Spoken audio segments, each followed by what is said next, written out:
April 22న Baisaran లోయలో ఉగ్రదాడి, 25 మంది టూరిస్టులు, ఒక స్థానికుడు మృతి. నెల రోజులైనా దర్యాప్తులో కనిపించని పురోగతి, ఇంకా పరారీలోనే ఉగ్రవాదులు. ఆపరేషన్ సింధూర్తో ఉగ్ర శిబిరాలు ధ్వంసం, 100 మందికి పైగా టెర్రరిస్టులు హతం. పాక్ గూఢచారులను అరెస్ట్ చేసిన ఇండియా.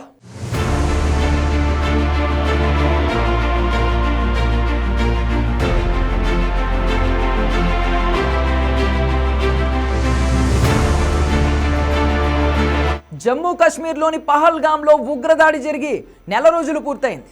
ఏప్రిల్ 22న పర్యాటక ప్రదేశం బైసరన్లో ముష్కరులు 25 మంది పర్యాటకులను, ఒక స్థానికుడిని కాల్చి చంపారు. వారిని పట్టుకునేందుకు భద్రతా బలగాలు భారీ ఆపరేషన్ చేపట్టాయి. పలువురు అగ్రశ్రేణి ఉగ్రవాదులు హతమైనప్పటికీ పహల్గామ్ ఘటనకు బాధ్యులైన వారు మాత్రం దొరకలేదు.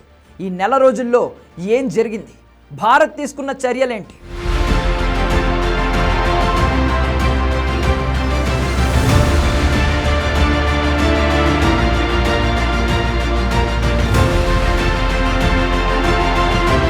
పహల్గామ్ ఉగ్రదాడికి నిన్నటితో నెల పూర్తయింది.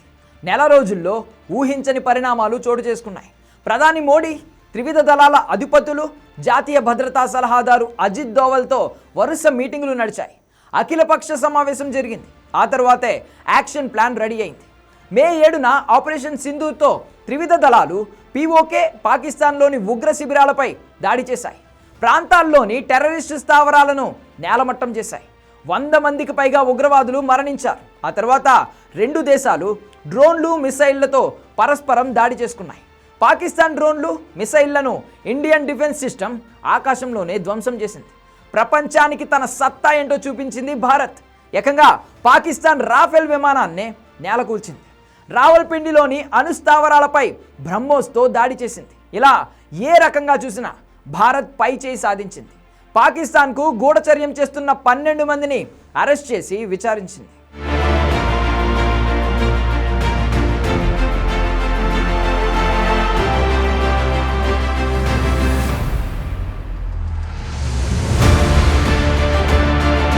పహల్గామ్ ఉగ్రదాడిలో ప్రత్యక్షంగా లేదా పరోక్షంగా సంబంధం ఉన్న వేల మంది అనుమానితులను ఎన్ఐఏ ప్రశ్నించింది.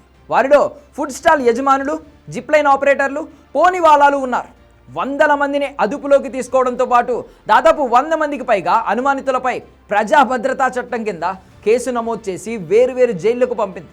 గతంలో ఉగ్రవాద సంస్థలతో సంబంధాలున్న యువకులను అదుపులోకి తీసుకుని విచారించింది. ఎన్ఐఏ 3 అనుమానితుల ఛాయాచిత్రాలను విడుదల చేసింది. అందులో ఒకరిని అనంతనాగ్కు చెందిన ఆదిల్ హుస్సేన్ తోకర్గా గుర్తించారు.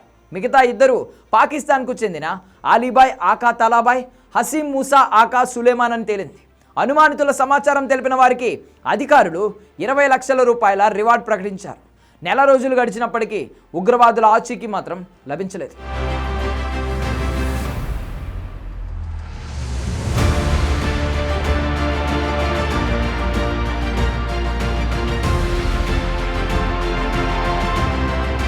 ఉగ్రవాదులు బైసరన్కు చేరుకున్న మార్గం తెలుసుకోవడానికి మొబైల్ డేటాను, పర్యాటకులు తీసిన దృశ్యాలను అధికారులు విశ్లేషించారు. అయినా ఆ ప్రయత్నాలేవి ఫలించలేదు. పహల్గామ్ దాడిలో ఇప్పటి వరకు ఎలాంటి పురోగతి లేదు. 4 లేదా 6 ముష్కరులు పాల్గొన్నట్లు అధికార వర్గాలు అనుమానిస్తున్నాయి. ఉగ్రదాడి ఘటనలో ఎంతమంది పాల్గొన్నది కూడా స్పష్టత లేదు. ముష్కరులను పట్టుకునేందుకు భద్రతా దళాలు అవిశ్రాంతంగా ఆపరేషన్ నిర్వహిస్తున్నారు.